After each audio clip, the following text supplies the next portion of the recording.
Maybe you're right. Of course you're right. Oh, Nicholas, don't fret about it.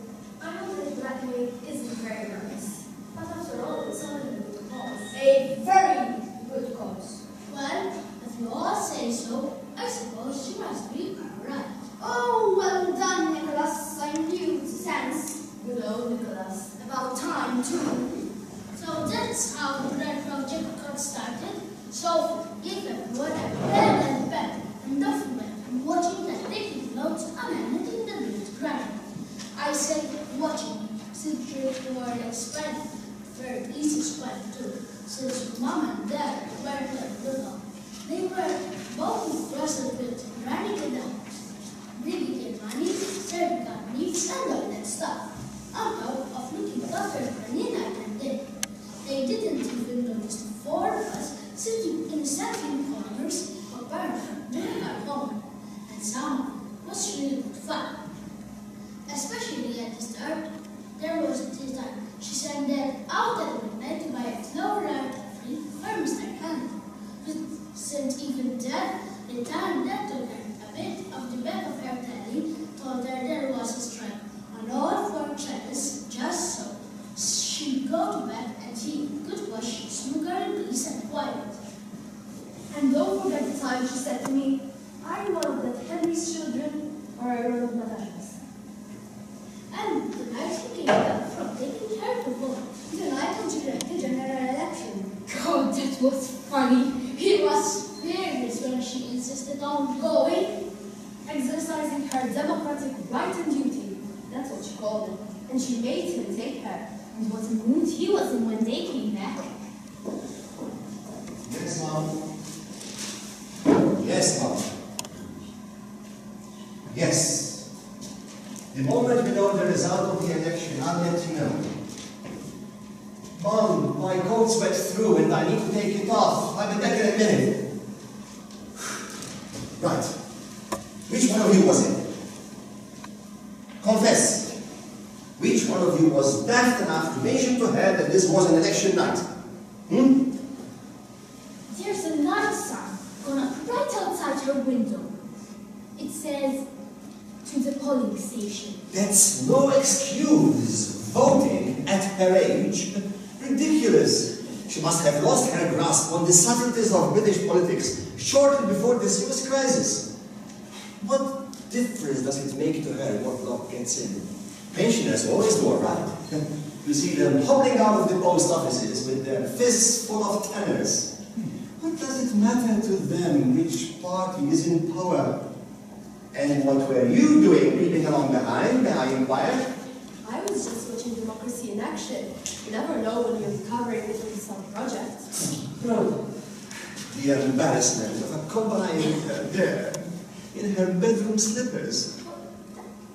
Well, I'm sure the polling officers didn't mind. Mind? I was always arrested. They thought I had wrecked her against her will to make her vote for the party I support.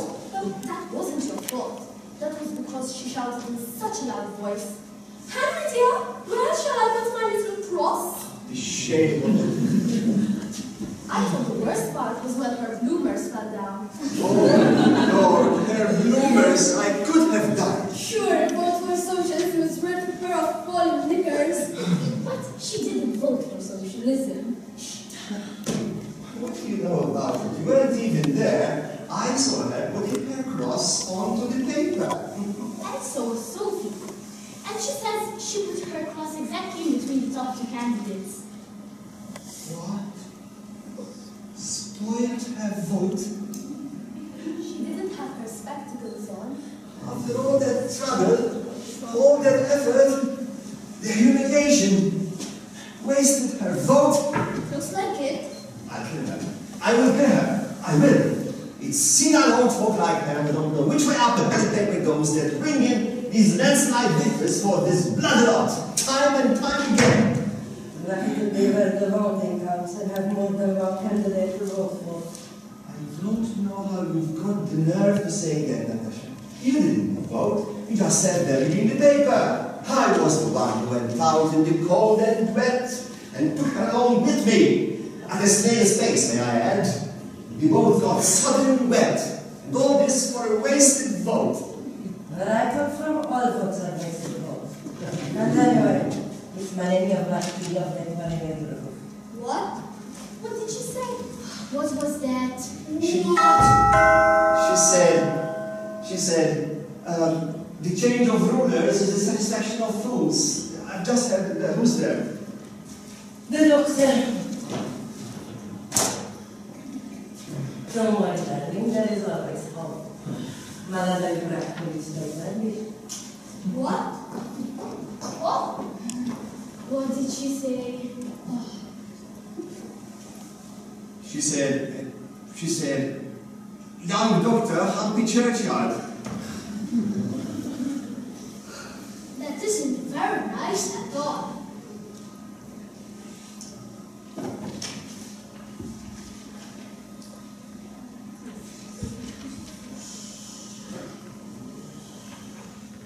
An old person's feet can swell so much from sitting all day that simply crushing them into outdoor shoes can prove impossible. Walking is difficult, even with help, especially in the dark and wet. It's hard to see without your spectacles, and it's hard to remember your spectacles when you are old. So even a simple thing, like casting her vote in a general election, put an enormous strain upon old Granny Harris And other members of the family. and other members of the family. What we have here is simply lumbar osteoarthritis, compressing nerve roots, with the resultant of paresthesia. What's anesthesia? Jumpy legs. I beg your pardon? Jumpy legs!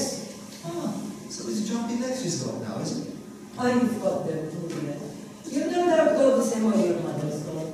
This paresthesia is not awesome, and it's family cause. Thank you, Natasha. Well, it's not your problem for much longer anyway. They will call you in a few weeks. They will tell you what you will bring with her and at what time you will bring her in.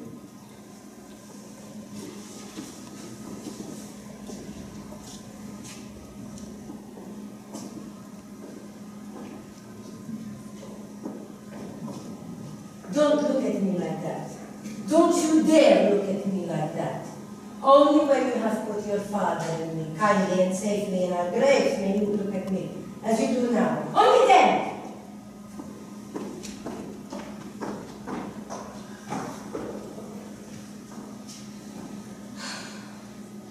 Did you hear that?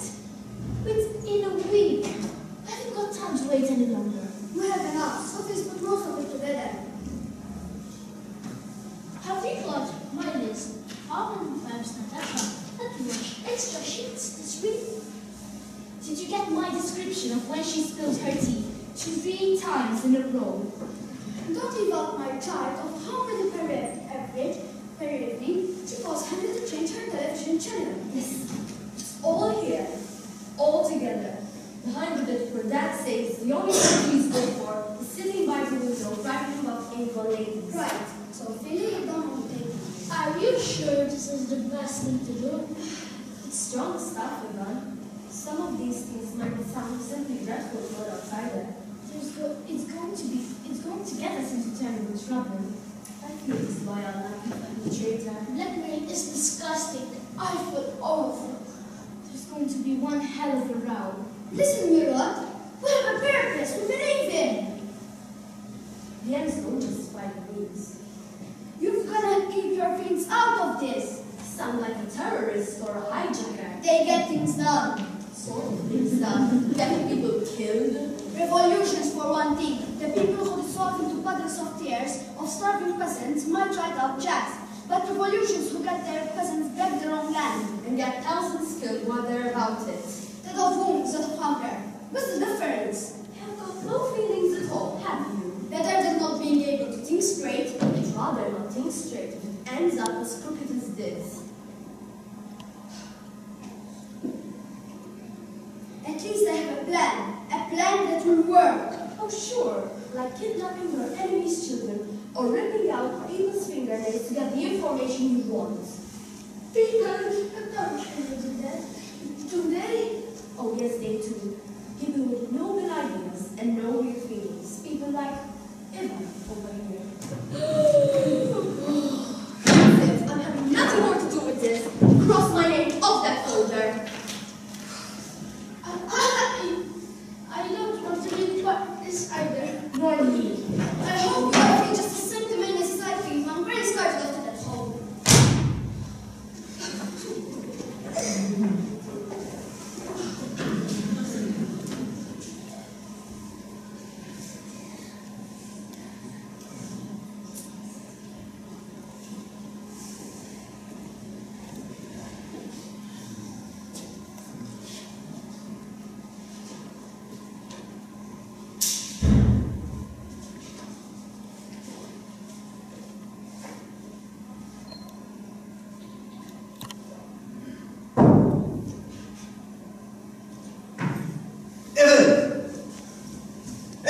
project. Well, Yes? I'm asking you, Well, I was going to end it on Monday. is this a joke? No, not a joke. Who chose this topic? It was Sophie's idea at the very start. Sophie's. I don't see Sophie's name anywhere here. She dropped out. Ah. Thought better of it, you mean? Changed her mind. Yes. So now it's all yours. And what's it for? It's for social science homework. In one sense. And in another? In another, I suppose you could say that it was blackmail. Blackmail? Blackmail to stop you from putting Granny in that hole.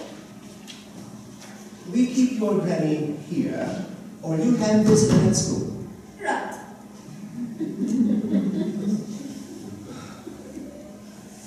I see.